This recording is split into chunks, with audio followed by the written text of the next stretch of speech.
Hey, what's up, guys? It's Joseph. Welcome back. We're talking about real estate today. Real estate can be a stable and powerful source of wealth. It has helped me realize double-digit returns over the last few years, and my best deal more than doubled my equity over the first year. In this video, I will talk about 3 ways I make money from real estate. Appreciation, that's related to investing, principal payment, that's related to financing, and cash flow, that's related to operating. Tax savings can be an added benefit of owning real estate. Appreciation is the rise in property price. The source of return is simple to calculate. Suppose the price of a property was $200,000 at the beginning of the year, and it rose to $206,000 at the end of the year. The property has appreciated $6,000 or 3%. If the property appreciates another 3%, the appreciation will be $6,180 in the next year. This is where leverage becomes so powerful. If the property value is 3 times the equity I put in, the 3% appreciation at 3 times leverage means my equity rises 9%. For a 10% banner year, I can make 30% at 3 times leverage. Obviously, the reverse is true. At similar leverage, if property value falls by 5%, I lose 15% on equity. Appreciation varies by size of property, the macro and micro economy of its location, season, and years.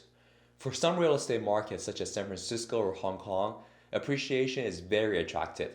If you pick somewhere with job creation, rising income, and limited supply, you'll likely win big on appreciation. Appreciation is the key component of wealth building through real estate.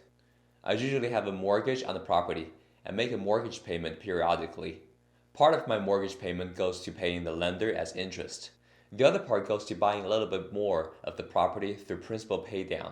I owe the bank less and own more of the home. Continue our example. The $200,000 investment in this property is financed through 25% equity and 75% debt. So $50,000 down payment and $150,000 in a fixed mortgage loan. I pay roughly $400 in monthly interest and $200 in monthly principal payment. Even though the $200 principal payment goes out of my pocket as cash, it comes back in my property as equity, the tiny bit more of the home I own. The portion of the mortgage this principal payment will increase over time. Even though my total mortgage payment is fixed, the interest will decrease as I owe less to the bank. The remaining principal payment will increase.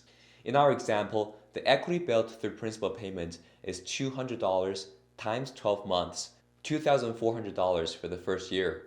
For the second year, it may be $210 times 12 months, or $2,520. You may have noticed the appreciation and principal payment go into building home equity, money sitting in the home. This money is not accessible until I sell the property or redo the financing. On the other hand, cash flow is the actual money that goes into my pocket periodically. What's left after I collect rent and pay all the expenses is considered cash flow. Here's an example. For this $200,000 property, I collect $1,000 each month. After vacancy, taxes, insurance, utilities, repairs, management, and other operating expenses totaling $350, I am left with $650 net operating income. The operating income is how much the property makes before the financing costs. Then I take out the principal and interest payments totaling $600 out of the operating income. I am left with $50 of cash flow. That's $600 a year. As rent increases with expenses, cash flow also increases over time. For example, in year 2, rent increases 3% to $1,030.